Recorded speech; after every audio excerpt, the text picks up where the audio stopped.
et pourquoi, il est déjà assez complexe et passionnant de se pencher sur l'étude de ces éditions parues au XVIe siècle. Suivant. Sans mes recherches sur Lyon, je n'aurais sans doute pas eu connaissance du document ci-après conservé aux archives départementales de Rouen. Il est cité dans un article paru en 1939 dans Gutenberg-Jahrbuch qui porte sur l'activité à Lyon de l'imprimeur Robert Grandjean. Suivant. Parmi les pièces justificatives figure un acte de février 1558, en fait 1559 selon notre calendrier. Dans cet acte, le représentant à Rouen d'un libraire lyonnais, associé de Robert Grandjean, certifie avoir reçu en décembre 1557 un certain nombre de livres donc venus de Lyon pour qu'il les vende à Rouen dans le magasin dont il avait la charge. Parmi d'autres livres de Nostradamus, on y trouve, aux surprises, des prophéties. Décembre 1557. Aussitôt, l'on se dit, ne serait-ce pas la première des deux éditions d'Antoine du Rhône, celle achevée le 3 novembre 1556, interprétation Gérard Maurice, pour être mise en vente lors de la foire de Lyon de janvier 1557. Pour tenter d'y répondre, analysons la liste des livres reçus de Lyon. Suivant. Il nous est tous arrivé de regretter par après qu'un acte nous concernant s'avère flou. C'est le cas ici. 2 points sont flous. Le premier point, d'après le contexte, il semble qu'il y ait eu en réalité 2 livraisons de livres. L'une en décembre 57, l'autre un peu plus tard.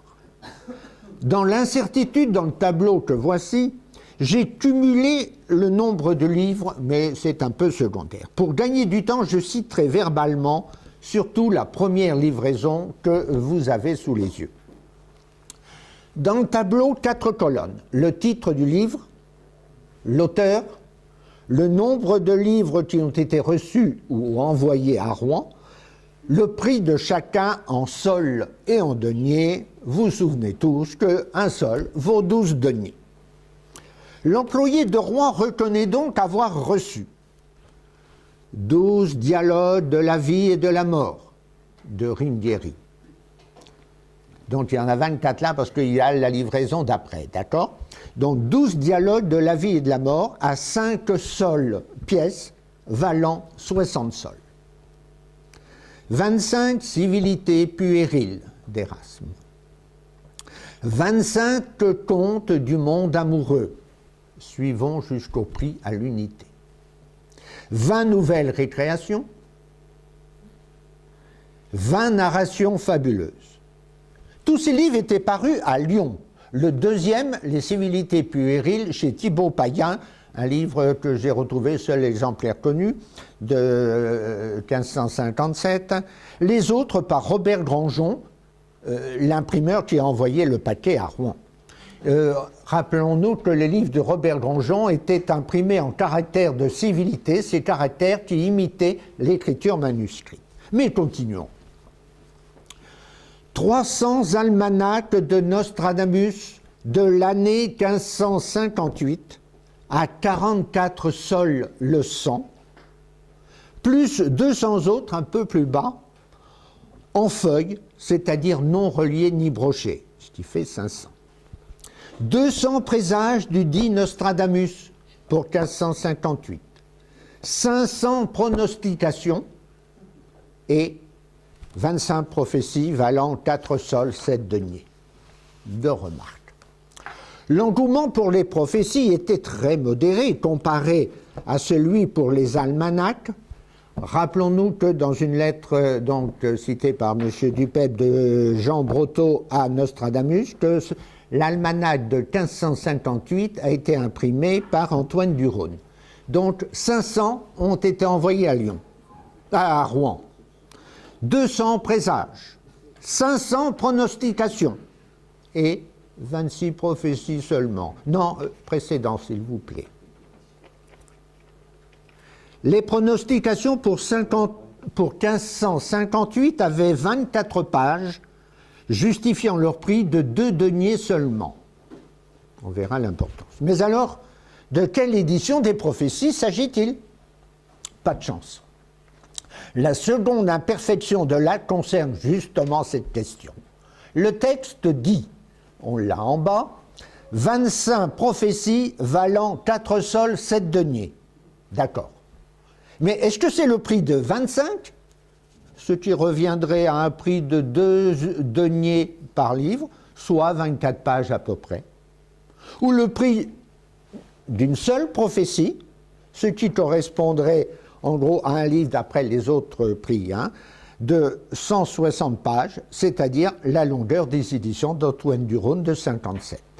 Moi, j'opte pour la seconde solution, à chacun de choisir. On pourrait aussi penser qu'il s'agirait de l'imitation des prophéties de Nostradamus faites par Couillard, peut-être. Mais Couillard est paru à Paris, et on se demande un peu pourquoi un libraire de Lyon enverrait des livres de Paris en direction de Rouen. Mais, question ouverte. Autre question, suivante s'il vous plaît.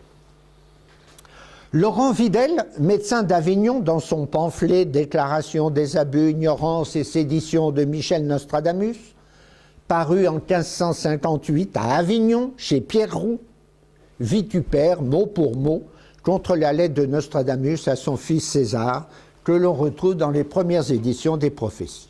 Question. Pour vitupérer ainsi, de quelle édition a-t-il sous les yeux? Parle-t-il des éditions 1557? En tout cas, ça ne peut pas être la deuxième édition, celle qui s'est terminée en septembre 57, car d'après la date de l'épître au lecteur de Videl, il était en train de terminer le travail. Donc, de quelle édition s'agit-il? La première édition des prophéties parue en 57 chez Antoine du Rhône, celle achevée en septembre 56, est connue par l'exemplaire de Budapest, entre autres, de Budapest, comporte dans l'épître à César l'une des coquilles les plus graves que l'on peut trouver dans l'œuvre de Nostradamus. Il y a marqué. Donc, en bas, épître à César. Nous inspirant par bacchante fureur, c'est-à-dire en un mot, que l'inspiration venait à Nostradamus quand il était saoul. Toutes les autres éditions portent bien sûr ni par bacchante. Je suis au bout de la cassette. Ah, d'accord.